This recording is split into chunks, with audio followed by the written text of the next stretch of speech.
دنیا کا طلبگار سمندر کا پانی پینے والے کی طرح ہے، جس قدر پیتا ہے پیاس بڑھتی ہی جاتی ہے۔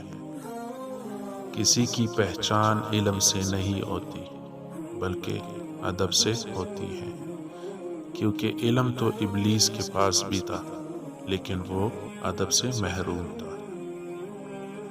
تمہارا وہ دوست جو مشکل میں کام نہ آ سکے، اس سے بچو، کیونکہ وہ دوست نہیں، وہ تمہارا سب سے بڑا دشمن ہے۔ تکلف بڑھ جائے تو یہ محبت میں کمی کا باعث بن جاتا ہے۔ امام غزالی رحمۃ اللہ علیہ نے اپنے بیٹے کو نصیحت کی کہ بیٹا، دنیا میں ایمان کے بعد اگر کوئی چیز ڈھونڈنا ہو تو اچھا دوست ڈھونڈنا، کیونکہ اچھا دوست ایسے درخت کی مانند ہے جو سایہ بھی دے گا اور پھل بھی۔ اپنے معاملات سے ہوشیار اور چوکنا رہنا اور سوچ سمجھ کر کام کرنا سعادت کی کنجی ہے۔ جو شخص حرام کھاتا ہے اس کے تمام اعضاء گناہ میں پڑ جاتے ہیں۔ جس کا لباس باریک اور ہلکا ہوگا اس کا دین بھی ضعیف ہوگا۔ توقعات کی کہانی کا انجام صرف دکھ ہوتے ہیں۔ نیک عمل سے دل میں نور پیدا ہوتا ہے اور عمل بد سے اس میں ظلمت اور تاریکی پیدا ہوتی ہے۔ خود کو سب سے بہتر سمجھنا جہالت ہے۔ ہر شخص کو اپنے آپ سے بہتر سمجھو۔ غصہ کرنا کسی دوسرے کی غلطی کی سزا خود کو دینا ہے۔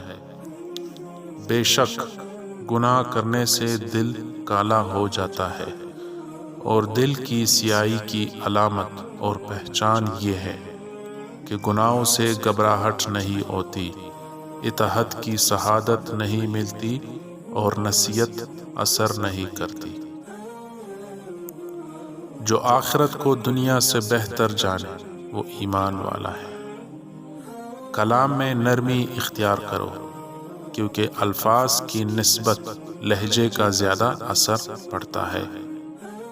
احمق سے دور رہنا ثواب، جبکہ احمق پر نظر ڈالنا گناہ ہے۔ ہر لکھنے والے نے فنا ہو جانا ہے، لیکن لکھی ہوئی چیز ہمیشہ باقی رہے گی۔ تو اپنے ہاتھ سے ایسی چیز تحریر کرو جس کو قیامت کے دن تو دیکھ کر خوش ہو جائے۔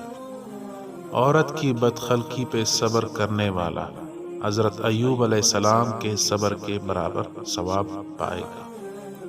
انسان کا سب سے بڑا کارنامہ یہ ہے کہ وہ اپنے دل اور زبان کو قابو میں رکھے۔ لوگوں کی نیکیوں کو ظاہر کرنا چاہیے اور برائیوں سے چشم پوشی لازم ہے۔ وہ دعوت سب سے بدتر ہے جس میں امیر بلائے جائے اور مسکین نہ بلائے جائے۔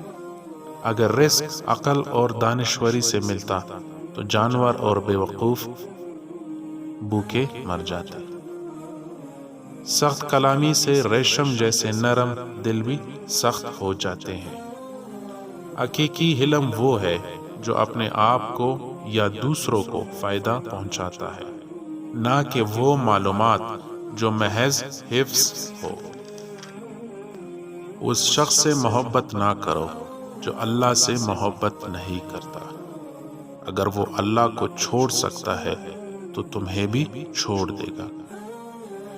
تم کبھی بھی ہر ایک کو راضی نہیں کر سکو گے، بلکہ جو کچھ تمہارے اور اللہ کے درمیان ہے اسے درست کرو اور لوگوں کی پرواہ نہ کرو۔ اگر آپ 99 کام درست کرتے ہیں اور ایک چیز غلط تو لوگ 99 کاموں کو نظر انداز کر دیں گے اور ایک غلطی کو پہلا دیں گے۔ احمق وہ ہے جو جاہلوں سے بحث کرتے ہیں۔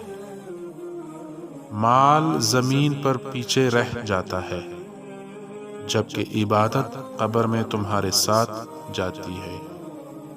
اگر تم اللہ کے راستے پر ہو تو دوڑو، اگر یہ تمہارے لیے مشکل ہے تو رینگتے ہوئے چلو، لیکن کبھی نہ رکو اور نہ ہی واپس جاؤ۔